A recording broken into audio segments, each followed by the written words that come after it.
So the Section 205 records in respect of accused number 3's number are the Section 205 records in respect of the Cleveland case. I beg your pardon, my lord, I don't follow the question. Yes, the Section 205 records that you had were in respect of the application in terms of Section 205 of the Criminal Procedure Act, which was made by Sergeant Damin. Is that correct? Insofar as Cleveland case is concerned, yes, but yes. Not covering, you see, this is important. 6th of October 2014. Yes, because the ones also that we discovered at a later stage were made by the very same team, my lord, but under a different case number. So it's not correct that these two Section 205s were made under Cleveland case. The ones that we had were under Cleveland case, because under Cleveland case, when I conducted investigation, we then analyzed what was done under that case. That's why we're able to follow the firearm, follow the downloadings, and then follow the 205 under Cleveland 96. Unknown to the investigation team, my lord, that the same number was then requested by the same investigators under a different case number, and that is a date that covers the date of this offense. And this date comes before the Cleveland case. That's why I'm saying, my lord, so you couldn't find that information under Cleveland 96. So, but to come back to the question, when we dealt with Constable Zongo, what was available was what was contained insofar as Cleveland 96 of 2015, not the one that covers the date of this offense. When did it come to your knowledge, Brigadier, that there were Section 205 records of the number belonging to accused number 3 that Sergeant Masondo and Sergeant Damini had applied? When did that come to your knowledge? Yeah, but which ones, my lord? Because the we Section talk about 205 in respect of the Cleveland case. Okay, so with regard to the Cleveland, my lord, it came to my attention when the identification of accused number 3 as being the first suspect. In other words, after the existence of Exhibit HH and JJ, my lord, where we started now the analyzing of who is this person. That analysis, my lord, took us to Cleveland immediately, and the Alexander case. There were two cases that were identified immediately, Cleveland and Alexander case. Yes. Then under those two cases, whatever that was contained there, including the Section 205 that were done under that case, were obtained, including the downloading and subsequently the issues of the firearm. So all that, including the docket itself, was actually drawn around that period after his name was mentioned. That was way before even the matter was taken for a decision at the DPP, my lord. When was that? In which year was that? That is 2020, my lord. Yes. Remember, Exhibit HH and JJ came into existence in June 2020. Yeah, so we are saying, Brigadier, that those Section 205 records did not have or cover the dates of the incident of the 26th of October 2014. Yes, that's what I'm saying. Yeah, is it correct, Brigadier, that they covered the period from November 2014 onwards? One will have to be precise, my lord, but I do know that they start after this date was this. They don't cover this date, my lord. But to answer with precision, I can agree that it's November. I think the 4th. But you know, one will have to look at them, my lord, to give an accurate and correct answer, so to say. But what I can confirm is that they do not cover the date of the 26th of October 2014. So you did go through those Section 205 records, which started from November?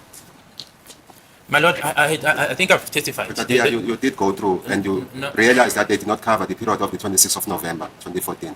That is the question that I'm asking. Yeah, but if I can ask Advocate, maybe perhaps to give me a chance when I talk, because I give you the same indulgence.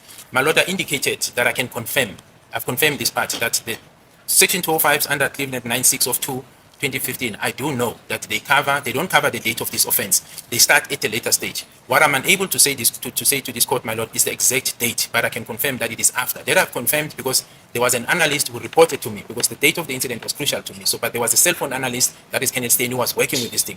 And I do know that in some of our interaction, that was said to me that, hey, Brick, in our report or analysis, we'll only be able to move from here upwards. So there was that report, but I was not doing the cell phone analysis myself, my lord. There was an analyst tasked with cell phone investigations.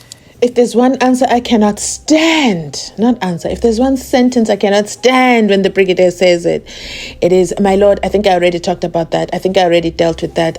My lord, why does he say that before every single damn answer? We know you've already dealt with it. It's called a cross-examination, and you have 5 advocates, and they're all going to stand up and ask you whatever questions they want to get clarification or more information, and you're going to go ahead with your indulgences and answer that question. You can skip the part about I've already dealt with that, I've already testified for that, I already talked about that. We do not care. Kudos to Advocate NXUMALO for cutting him off and saying, hey, Did you listen? Did you go over the records from November? Yeah, just answer the question, okay? Just answer the question. And he goes on to say, listen, you're gonna have to give me a chance to answer the question, because I give you the chance to indulge. I listen to you. Oh my goodness. Oh my goodness. I would have been in contempt of court. I mean, Zwide has better emotional control, okay? And he can handle this way better than I can. Because, yeah, I would have been in contempt of court. 100%. This is so frustrating. His question is so simple.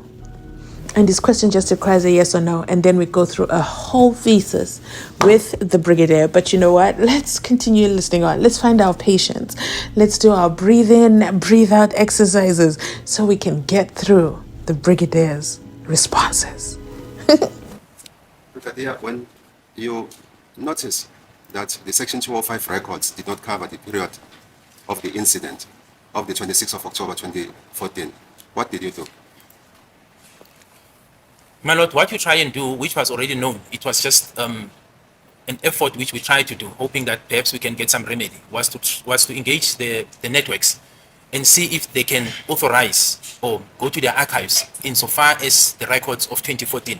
And that was in relation to all the numbers now, because at that stage we had now sites of all the accused. That we could not succeed, my lord, on, because we knew that the window period had lapsed. So our effort at that stage was to say, this incident took place on this date. And we pleaded with the networks, MTN, Vodacom, through the intervention of the analyst, to see if there is an option that we can look at insofar as them going back to their database and recover the data of 2014, particularly to cover this date. We were unsuccessful in that regard, my lord.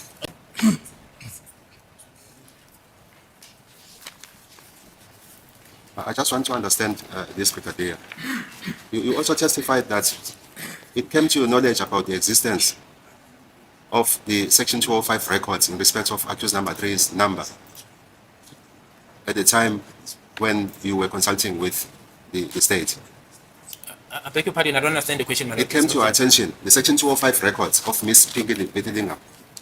Maybe I must ask a direct question. When do those records came to your attention, the existence of the Section 205 records by Miss Pinky Vitilinger? During the consultation, I've said this, my lord, that during the time when she was in consulting with the state, leading to her testimony when she came to testify, it was around that period, I don't remember when, but around that period, just around when she was going to testify and consulting with Advocate Baloyi, that there was this now Section 205 in relation to accused number 3 number that covers the date of the 26th of October 2014. If the window period, Brigadier, as you have indicated, that lapsed, how was Vodacom able to retrieve the Section 205 records of accused number 3's number? My lord, she works in Vodacom. She's an expert. They're sitting with that with the database, and I've indicated, my lord, and because the record speaks for itself, I don't see the difficulty in this. If you look at the Section 205s under Cleveland, they are done under Cleveland 96. That is what we're working on when we analyze accused number 3. And then the docket that was going with it, the meta docket, was under Alexander case. Those dockets were analyzed. Those 205 under those dockets do not appear. They do not appear. What is common is that the investigators of those dockets are the one who applied for these other 205s, but under a different case number. So the data that was available, and the court will recall, my lord, that I've said, when we started with the investigation, one of the things that I've asked the analyst was to authenticate and verify, even with our TSU units, in terms of the data that we have. And for them, this is now Kenneth Stein, to try and retrieve this thing. Even him, with his expertise, my lord, he was unable to recover it. So Pinky Vertillingham works for Vodacom, and I think they are the custodian of the data, my lord. So, already, Brigadier, in 2020, you made inquiries about the Section 205 records of accused number 3. You couldn't find them.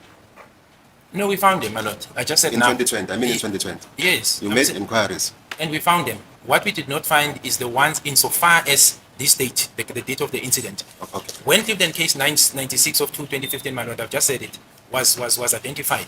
Everything that was done under that case, my lord, because you can analyze it. We're able to follow the downloads, the firearm, the ammunition that was taken, those things were contained there, including the Section 205 for accused race number. However, those Section 205 only started days later after this incident was committed. But nonetheless, we did draw those 205s, and the analysts worked on what was available at that time, my lord.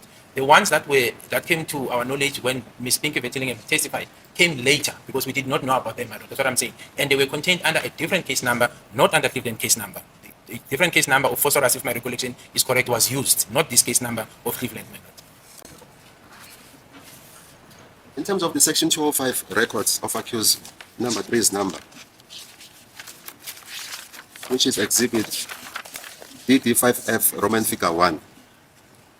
It has come to my attention, Brigadier, that the case query that is in respect of the number of accused number 1 ending was 169. It was created on the 9th of March 2015 at 10 hours 34 minutes 20 seconds. So it brings to my mind the fact that already in 2020 these records were readily available at Vodacom. You understand my question? No, but we agree, my lord. They were available. That's why Miss Pinky Vettingham went to the archives and drew it. But what I'm saying, they were not under the Cleveland case. They were not packaged under the Cleveland case. That's why even the cell phone analyst, my lord, the court will recall that when Kenneth Stein disposed, because I went through his affidavit, he did not deal with the date of the incident insofar as the cell phone records are concerned, because they were simply unavailable. He could not even find them himself as an analyst. We did not know. Miss Pinky Vettingham, she's the one who was able to recover that because it was there, but it was stored under a different case file, under a different case number for reasons unknown to us, my lord. In other words, it was separated from this case, yet it was relevant to the very same person. But for some reason, it was separated and filed on a different case file and a different case number, moving it from this page. So if you analyze this docket and the Alexander docket, there is no way, the record speaks for itself, you can find them. So with the assistance of Ms. Pinky Vettingham and obviously them being the custodian of the data, she was then able to do that. But when we tried ourselves, my lord, we didn't. That's why our effort that we actually embarked on, my lord, was to try and see if there's networks can assist us if we apply for new section 205 and ask them to go into their database and retrieve such information. Even then, my lord, when that effort was made, and I'm saying in 2020, the answer was that they could not assist us because the window period had lapsed.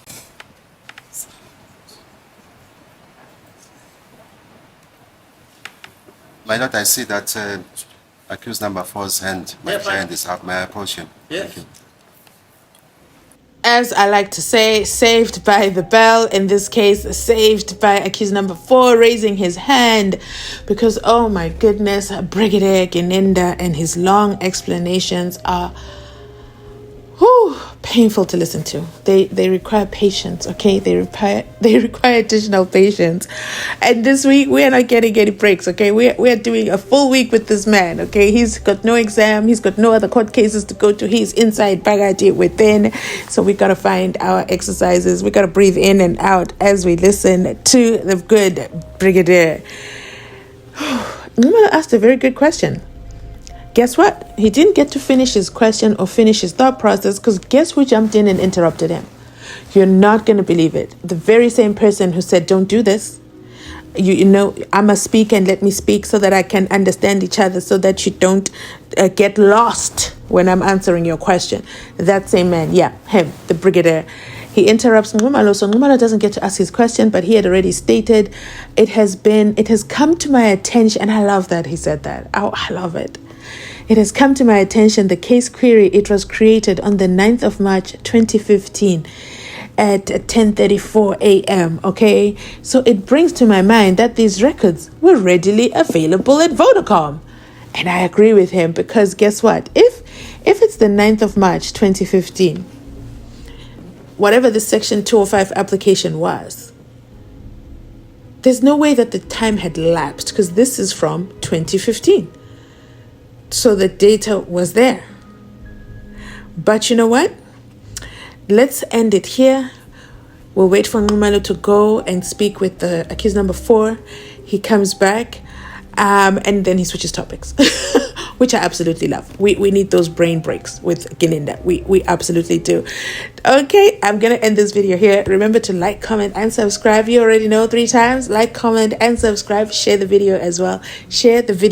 New discovery if you are on, not Apple Music. What's this thing called? YouTube Music. The app YouTube Music. You can actually find these videos there, especially if you like to listen to these podcast style. Okay? Thanks to one of my subscribers for sharing this with us. I honestly did not know. Okay, and I know a lot of things about YouTube. I did not know. I do use YouTube Music, but guess what? I use it for music, strictly music. which reminds me, I did get the email that says what you listen to. I didn't even read it. I was like, whatever, I know what I listen to. But you know what? This is so intriguing. So yeah, here's a tip for you guys. Download YouTube Music app, okay? And you can listen to Mzansi Unfiltered on the app when you're driving. You know, December's coming up. You guys are going to be driving. Some of you are going as Laleni, you know, you use less data because it's going to be podcast style, especially if you're not going to be on Wi-Fi. And you know what? I'm going to play around with it later on today, maybe on the weekend, and then I'll come back and give you even more tips. But you know what? Maybe our commenter can let us know how they did it, okay? Thanks so much for watching. I absolutely appreciate you, and I'll definitely catch you on my next upload. But that's it from me today. Thanks for watching. I'll catch you definitely on my next upload.